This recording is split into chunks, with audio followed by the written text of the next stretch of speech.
সসের সাথে একদম মাখিয়ে চুখিয়ে খাচ্ছে, যেটা হচ্ছে বাস্তবে সেটাই বলছি, আর সেটা কোনো ভুল কথা নয়, আমরা যা চোখের সামনে দেখছি সেটাই।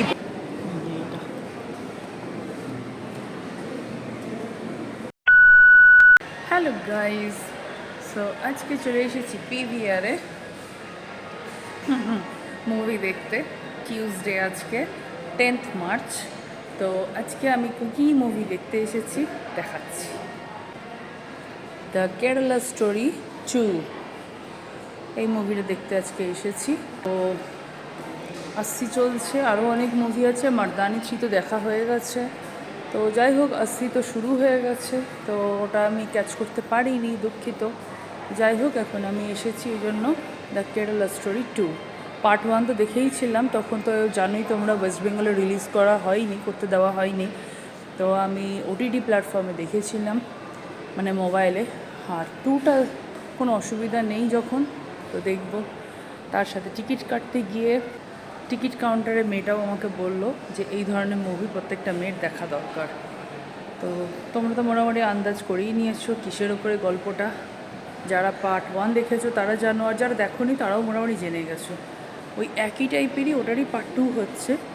তো যা হচ্ছে আমাদের সোসাইটিতে, আর নতুন করে বলে আর কি লজ্জা দেবো সবাইকে, সবাই সব জানো, নতুন করে তো বলার কিছু নেই। এনিওয়ে, মুভিটা দেখি। এখন অনেক টাইম, 5:40 থেকে শো, কারণ 3টের যেটা সেটা শুরু হয়ে গেছে, নেক্সট শো যেটা 5:40-এ। তো টিকিট কেটে নিয়েছি, টিকিট নেওয়া হয়ে গেছে নিশ্চিন্তে। এখন একটু ঘুরে বেড়াই এদিক সেদিক, তারপর 5:40-এ মুভিটা দেখতে আসবো। প্রচণ্ড গরম পড়ে গেছে, কিন্তু তোমরা কারা কারা এই মুভি দেখেছো কমেন্ট করো, ওকে। এই গরমে চলে এসেছে আইসক্রিম শপে। তো এখানে নতুন একটা আইসক্রিম আমি আজকে ট্রাই করব, আমার কাছে এটা নতুন।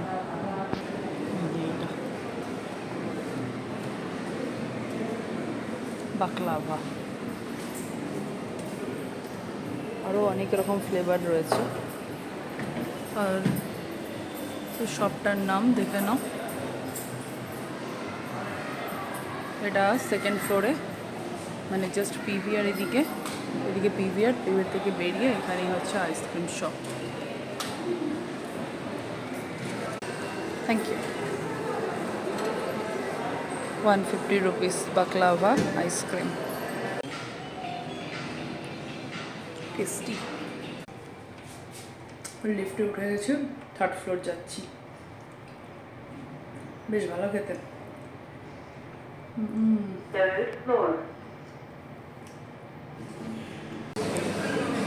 ফুড কোর্টে চলে এসেছি, খানিকক্ষণ বসতে হবে, টাইম পাস করবো।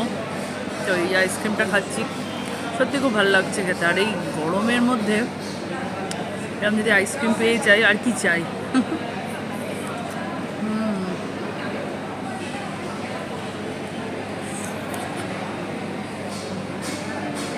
দারুণ খেতে আইসক্রিমটা। মুভির ওয়েট করতে করতে সত্যি খিদে পেয়ে যাচ্ছে। এখন আমি নিয়ে নিয়েছি চিকেন মোমো, দেখাচ্ছি।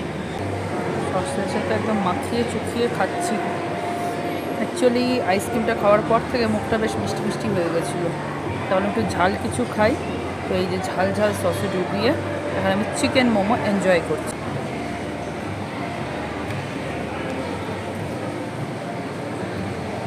মোমোতে কখন আমার না নেই, মোমো এত প্রিয়।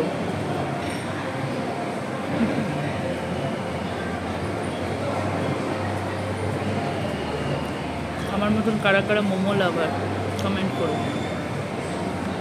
ব্যাস 5টাতে বেজে গেছে, 5:40 থেকে মুভি, 5:30 বাজলেই ফুড কোর্ট থেকে সোজা নেমে যাবো পিভিআরের দিকে, গিয়ে আগে ভাগে গিয়ে বসে পড়বো। ওই আমার একদম আগে আগে জাস্ট খুলবে, দরজাটা খুলবে, তারপরে এই ভেতরে গিয়ে বসে ভালো লাগে। না হলে লেট হয়ে গেলে ওই আলোটা নিভিয়ে দেয়, অন্ধকারে বসতে একদম ভালো লাগে না। সেই কারণেই আরও ভাবলাম যে ঠিক আছে, দেরি হচ্ছে এখন, ভালো করে ধীরে সুস্থে বসবো, এই আর কি। তো চলো আমি মোমোটা এনজয় করি, আর তোমার সাথে দেখা হচ্ছে থিয়েটারে যাওয়ার পরে। কেমন? চলো, চিয়ার্স। তো চলে এসেছি মুভি দেখতে, টাইম হয়ে গেছে, 2 নম্বর অডির গেট খুলে গেছে। তার আগে তোমাদেরকে ভেতরের সাইডে সবটা দেখিয়ে দিচ্ছি, মানে ইনসাইডটা, চারপাশটা।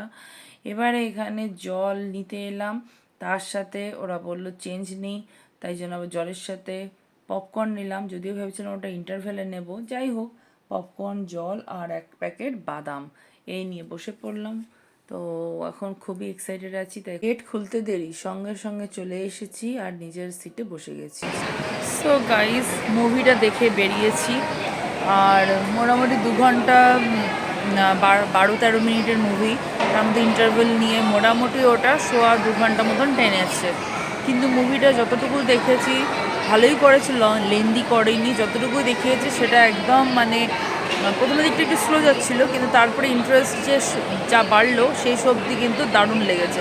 আর ফিনিশিংটা টু গুড। এরকম যদি বাস্তবে হয় সব ক্ষেত্রেই হয়তো হচ্ছে, তার জন্যই এরা মুভিতে দেখিয়েছে। কিন্তু এই ধরনের কিন্তু কয়েক জায়গা করলে হবে না, সবাইকে এক জায়গায় করে ঐক্যবদ্ধ করে যদি এইভাবে, মানে এই হিংসা, এটা তো একটা হিংসা, এটা তো একটা ইচ্ছার বিরুদ্ধে, কাউকে কখনো ইচ্ছার বিরুদ্ধে যদি কনভার্ট করা হয়, সে হিন্দু হোক মুসলিম হোক সেটা না, কিন্তু তার ইচ্ছার বিরুদ্ধে যদি তার ভালোবাসার সাথে মানে তাকে ইউজ করা হয়, তাহলে সেটা কখনোই কোনো ধর্মের জন্যই এটা ঠিক নয়। ঠিক আছে, সে হিন্দুই হোক আর মুসলমানই হোক। তো সেইটাই ব্যাপার এখানে দেখিয়েছে। আর এই যে 420 গিরি হচ্ছে, যেটা কিনা ধর্মকে নিয়ে মানে মজা করে, বাস্তবেও কিন্তু এগুলোই হচ্ছে। বাস্তবেও এভাবে হচ্ছে, জোর করে প্রথমে ভালোবাসা খেলা হয়, তারপর জোর জবরদস্তি। আমি সবার ক্ষেত্রে কিন্তু বলছি না, কিন্তু পার্টিকুলার কিছু মানুষ এখনও রয়েছে যার জন্য টিভিতে বা নিউজে আমরা জানতে পারি, যখন সে মানতে চায় না তখন তাকে মেরে ফেলা হয়, আর যদি মেনেও নেওয়া হয় তারপরেও কিন্তু তার উপরে অনেক অত্যাচার করা হয়। মুভিতে তো অনেক কম দেখিয়েছে, বাস্তবে না জানি কত মেয়েদের জীবন একদম নরক বানিয়ে দিয়েছে। এটা কোন ধরনের ভালোবাসা যে বিয়ে করছে, কনভার্ট করছে, সব মেনে নিচ্ছে, তারপরে আবার যেহেতু সে হিন্দু তাকে কনভার্ট করা হলো, তারপর তাকে দিয়ে আবার দেহ ব্যবসাও করানো হচ্ছে। মানে এরকম যাচ্ছে তাই নোংরা জিনিস, মানে এটা কোনো ধর্মের জন্যই কিন্তু এটা ঠিক নয়। আমি মুসলিম ধর্ম সম্পর্কেও কিন্তু অনেক কিছু জানি, আমার অনেক বন্ধু রয়েছে, তারাও কিন্তু এটার খিলাফ। আর এইটাকে যারা তামাশা বানাচ্ছে, আমাদের হিন্দুদের মধ্যেও আছে এরকম অনেক মানুষ, হ্যাঁ, যে টুকটাক করেও করছে। তো এইগুলো কিন্তু যেই করুক, যারাই করুক, খুবই খারাপ জিনিস। আমি কিন্তু কোনো ধর্মীয় ব্যাপার নিয়ে বলতে চাইছি না, আমি কিন্তু কোনো পার্টি পলিটিক্স নিয়ে বলতে চাইছি না, কিন্তু যেটা হচ্ছে বাস্তবে সেটাই বলছি। আর সেটা কোনো ভুল কথা নয়, আমরা যা চোখের সামনে দেখছি সেটাই বলছি। তো সেটাকে থামাতে হবে, আর সেটার জন্য একজন আওয়াজ তুললে হবে না, ঐক্যবদ্ধভাবে আওয়াজ তুলে এটা থামানো খুব দরকার। আর এই ধরনের মুভি খুবই দরকার, এটা কিন্তু খুব শিক্ষণীয় মুভি আমি বলবো, কারণ এখান থেকে অনেক কিছুই জানা যাচ্ছে। এই যে বাচ্চা বাচ্চা মেয়েরা ভালোবাসার ছলনাতে প্রথমে ফেসে যাচ্ছে, তারপরে এমন চালে জড়িয়ে যাচ্ছে যে যেখান থেকে বেরোতে পারছে না, বাবা মাও জানতে পারছে না যে তার সন্তানের সাথে কি হচ্ছে। তো এই জিনিসটা যে দেখিয়েছে মুভিতে, ভীষণ ভালো জিনিস দেখিয়েছে। এখন আমি বুঝতে পারছি টিকিট কাউন্টারের মেয়েটা কেন আমাকে বলছিল যে ম্যাম এই মুভিটা সবার দেখা খুব দরকার, বিশেষ করে মেয়েদের জন্য। অবশ্যই, কারণ আমরা মেয়েরা প্রচণ্ড ভোলি হই, হ্যাঁ, মানে ভীষণ সোজা সরল, মানে সিধা সাদা হই, ভালোবাসার জালে ফেসে যাই। তারপরে যখন আমাদের কাছে বাস্তবটা তুলে ধরা হয়, তখন একদম মাথার ওপর থেকে আকাশ আর পায়ের নিচ থেকে জমি একদম পুরো সরে যায়। তখন বুঝতে পারি যে বাবা মার কাছে কী ভালো ছিলাম। এটা তোমার আমার জীবন নয়, যে সমস্ত মেয়েদের জীবন এরকম ঘটেছে তাদের জন্যই বলছি। যাই হোক, আমি এখনও বলছি, পার্টিকুলার আমি কোনো ধর্ম নিয়ে বলছি না, এটা সব ধর্মের মধ্যেই আছে এরকম গণ্ডগোল। আর ধর্মটাকে পুরোপুরি ইউজ করে মানুষকে কিন্তু অত্যাচার করা। তাহলে কী শিখলাম পড়াশোনা করে, আমরা কী জানলাম? কেরালা স্টোরি 1-এ এক রকমের গল্প দেখিয়েছে, 2-তে অন্য রকমের দেখিয়েছে। তবে হ্যাঁ, একটা জিনিস বলতে পারি, যেটা কিনা এই মুভির কন্ট্রোভার্সি ক্রিয়েট করেছিল রিলিজের আগে, যে মুভিটাতে দেখাচ্ছে কেরালা স্টোরি, কিন্তু এটা কেরালা নয়, এটা ইন্ডিয়া। গোটা ইন্ডিয়ার দেখিয়েছে, গোটা বিশ্বের গল্প এটা। কারণ এই খবরে তো বলে, এই মুভির মধ্যেও বলল যে যারা এই ধরনের জোর জবরদস্তি কনভার্ট করছে যে মুসলিম সমাজ, তো তারাই বলছে যে আমরা কিন্তু মকসদে কামিয়াবি মানে আমরা সফলতা পাচ্ছি শুধু ইন্ডিয়াতে না, ইন্ডিয়ার বাইরে বিভিন্ন দেশেও কিন্তু আমরা কামিয়াবি পাচ্ছি এই রকম অত্যাচার করে। কিন্তু এটা একদমই ঠিক না। যে সচ্চা মুসলমান হবে না, সে কোনোদিনও বলবে না যে তুমি জোর করে আমাদের ধর্মে আসো। কেউ কেউ বলবে না। আমরা হিন্দুরাও বলবো না কখনো কোনো মুসলমানকে যে তোমরা জোর করে আমাদের ধর্মকে মেনে নাও। এটা কোথাও লেখা নেই, কোনো কোরআনে নেই, কোনো গীতাতে নেই। সেই কারণেই বলছি যে কারোর উপর জোর জুলুম করে হয় না, যার মন থেকে ইচ্ছা হবে সে করতে পারে। অনেক হিন্দুরা রয়েছে যারা কিন্তু এই যে এখন তো রমজান চলছে, অনেক হিন্দুরা কিন্তু এই রমজানে এই রোজা মাসে কিন্তু রোজা রাখে, হিন্দু হয়েও তারা কিন্তু ধর্ম পরিবর্তন করে না, কিন্তু তারাও রাখে। তো এইটা হচ্ছে তার ভালোবাসা থেকে আসে। আবার অনেক মুসলমানদের আমি দেখেছি, আমার বন্ধুরাই দেখেছি, দুর্গা পুজোর সময় কিন্তু আমাদের মতনই মণ্ডপে মণ্ডপে যাচ্ছে, ঠাকুর দর্শন করছে, যেটা কিন্তু ওদের মূর্তি দর্শন করা হারাম ওরা বলে। তো এই জিনিসগুলো তো নিজেদের ভালোবাসা নিজের মন থেকে আসে, তবেই তো মানুষ করে। তাই জোর করো না কাউকে, এটাই বলবো। যাই হোক, অনেক কিছু জ্ঞান দিয়ে দিলাম, তোমরা মুভিটা দেখতে পারো। আমি বলবো সব মেয়েরাই এই মুভিটা দেখো, ছেলেদেরও দেখা খুব দরকার। অনেক কিছু শিক্ষার ব্যাপার আছে। আর এটা ভেবে কখনোই মুভি দেখতে যাবে না যে আমি হিন্দু আমি মুসলমান, এই ভেবে না।